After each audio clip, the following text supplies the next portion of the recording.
할렐루야. 오늘도 지성소로 하나님의 말씀 앞에 나아가는 모든 성도님들 안에 주님의 놀라운 은혜가 있기를 간절히 축복합니다. 오늘 읽은 본문의 말씀은 굉장히 유명한 말씀입니다. 이스라엘 백성들이 하나님께서 창세기에서 아브라함에게 하셨던 약속, 그 약속의 땅 가나안 땅을 실제로 들어가 보고 정탐하는 이야기가 기록되어 있습니다. 어쩌면 민수기에서 우리에게 가장 익숙한 본문이고 이스라엘 백성들의 불평이 극대화되었던 본문입니다. 그리고 출애굽을 경험하였던 출애굽 1세대가 하나님께서 약속하신 가나안 땅을 들어가지 못했던 아주 결정적인 이유가 되는 본문이기도 합니다. 오늘도 하나님 말씀을 통하여서 우리에게 놀라운 은혜 주실 줄로 믿습니다. 가나안 땅 정탐은 분명히 하나님의 뜻이었습니다. 1절 말씀 보면 이렇게 기록합니다. 여호와께서 모세에게 말씀하여 이르시되, 하나님께서는 모세에게 이렇게 하라고 명령하셨다는 겁니다. 가나안 땅을 정탐하는데 2절을 보면 하나님이 각 지파당 한 명씩의 사람을 세워서 가나안 땅에 정탐을 보내라고 하십니다. 총 12명의 사람을 정탐꾼으로 보내신 것입니다.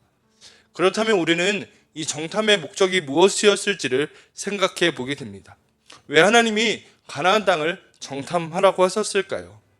결론부터 이야기하자면 하나님은 이 가나안 땅이 얼마나 좋은 땅인지를 보고 오기를 원하셨습니다.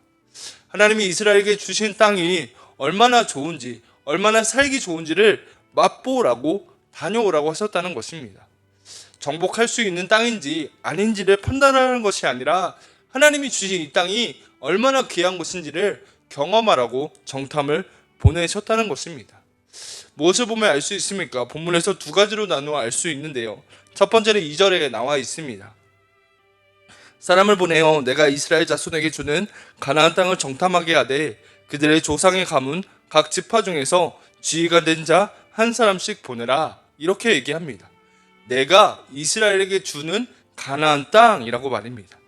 여러분, 하나님께서 이미 가나안 땅을 이스라엘에게 주신 땅이라는 것입니다. 아직 이스라엘 백성들이 들어가 보지도 못했습니다. 경험해 보지도 못했습니다. 그러나 하나님이 분명하게 말씀하시는 것은 가나안 땅은 하나님이 이미 이스라엘 백성들에게 주신 땅이라는 겁니다. 이스라엘 백성 입장에서는 얼마나 놀라운 말씀입니까?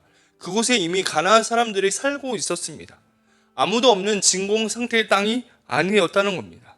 그런데 가보지도 않았는데 이미 허락되었다라고 말씀하십니다. 여러분, 가나안 땅이 이미 허락된 땅이라면 가나안 땅의 정탐 목적은 달라질 수밖에 없다는 것입니다. 가나안 땅의 정탐 목적은 하나님이 허락하신 그 땅 얼마나 좋고 얼마나 하나님이 주신 복의 땅인지를 보고 오라는 것입니다. 미리 경험하고 깨닫고 와서 이 주어진 땅을 지파의 사람들 가운데 잘 알려주라는 것이 정탐의 목적이었다는 것입니다. 두 번째 이유는 이 정탐을 하는 사람들의 숫자를 보면 알 수 있습니다. 4절 이하를 보면 르우벤 지파부터 12지파의 우두머리 지휘관들의 이름이 지파당 한 사람씩 기록되어 있습니다. 여러분, 이 말은 무슨 말이냐면 12명의 사람을 정탐꾼으로 보냈다는 것입니다. 여러분, 12명의 숫자가 작은 숫자가 아닙니다. 12명이 한꺼번에 움직이게 되면 반드시 가나안 땅의 사람들은 의심하게 되고 주목하기 시작했을 것입니다. 이상하게 보게 되었을 것입니다. 정탐을 하기 위함이었다면 이렇게 많은 숫자를 보내지 않았을 것입니다. 실제로 여호수아 2장 1절을 보면 가나안 땅에 들어가서 이 라합의 집의 정탐꾼의 숫자를 2사람을 보냈다라고 얘기합니다. 제가 읽습니다. 눈의 아들 여호수아가 시팀에서 2사람을 정탐꾼으로 보내며 이르되 가서 그 땅과 여리고를 엿보라 하며 그들이 가서 라합이라 하는 기생의 집에 들어가 거기서 유숙하더니 라고 말합니다.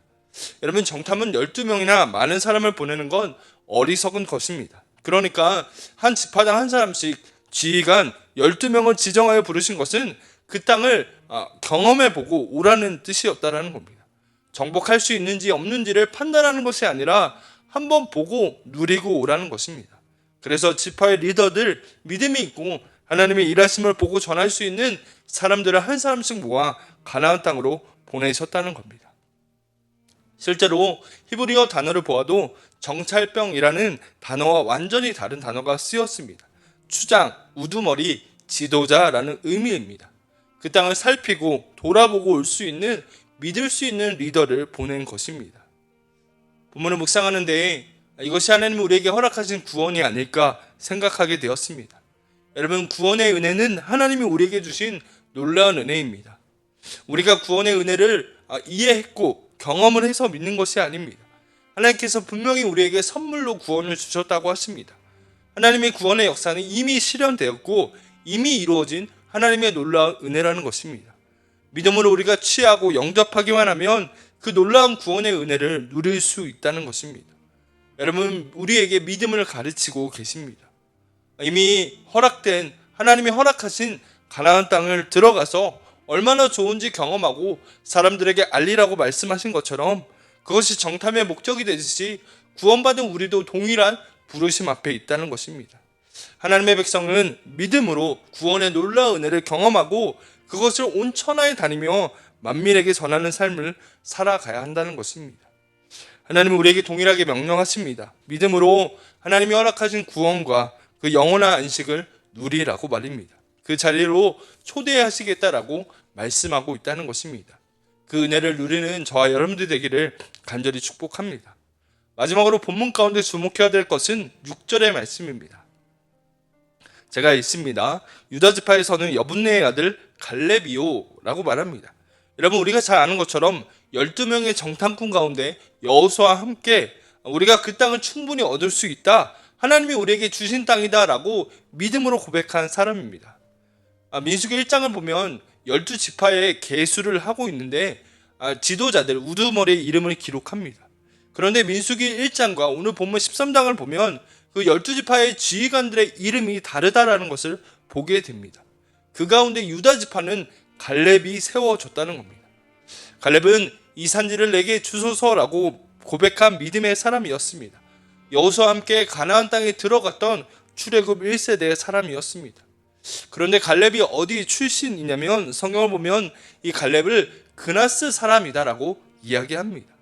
여러분, 그나스는 정통 히브리 민족이 아닙니다.